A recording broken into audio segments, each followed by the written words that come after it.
हमारा आज का क्वेश्चन है 14 सेंटीमीटर भुजा के ठोस लकड़ी के घन को छीलकर एक महत्तम गोला बनाया जाता है। छिली हुई लकड़ी का आयतन बताइए।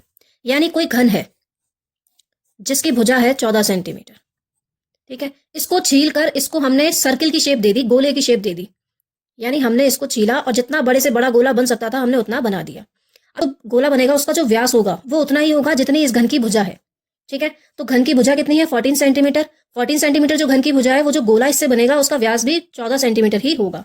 अब जब ये गोला बन जाएगा तो ये साइड से लकड़ी छिल जाएगी सारी की सारी, क्योंकि ये राउंड हो जाएगा। अब ये अभी तो हमारा स्क्वायर शेप में था, तो ये साइड से सारी लकड़ी हमें छीलनी पड़ेगी। तो ये जो लकड़ी छीली है, खराब हो गई अब ये लकड़ी, इसका आयतन क्या है? तो हम क्या करेंगे, घन का आयतन निकालेंगे, उसमें से इस गोले का आयतन माइनस कर देंगे। ठीक है, फिर जो बचेगा वही तो हमने छील के बाहर फेंका है, तो उसका आयतन निकल के आ जाएगा। अब देखिए, भुजा हमें दे रखी है 14 सेंटीमीटर। ठीक है, यहां से आप घन का आयतन निकाल लीजिए।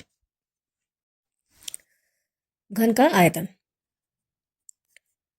क्या होता है? भुजा की घात 3 यानी 14 का क्यूब। अब 14 की 3 बार आप मल्टीप्लाई करोगे, आंसर आएगा 2744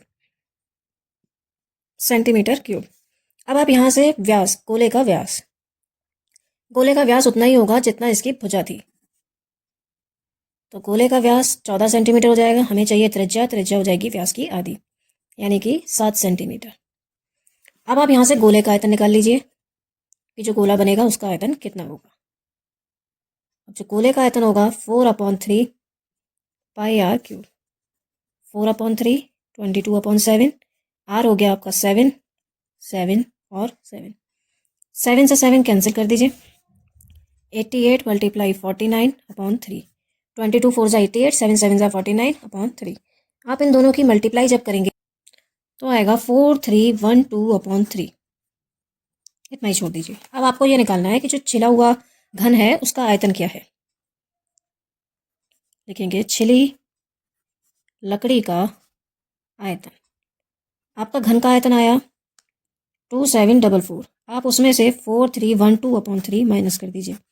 एलसीएम ले लीजिए, 3 आ जाएगा। 3 4 जा 12, 13 1 21 और 22, 2 बचा। 2 में से 2 गया 0, 3 में से 3 है, 12 में से 3 गया 9, 7 में से 4 गया 3/3। डिवाइड कर दीजिए आप। 3 1 जा 3, 3 3 जा 9, 0 3 6 जा 18, 2 बचे। यही आपकी छिली हुई लकड़ी का आयतन होगा। ठीक है, क्वेश्चन लास्ट ईयर बोर्ड में आया हुआ है, तो आप इसकी प्रैक्टिस जरूर करके जाइएगा। आई होप ये क्वेश्चन आपको समझ में आ गया होगा।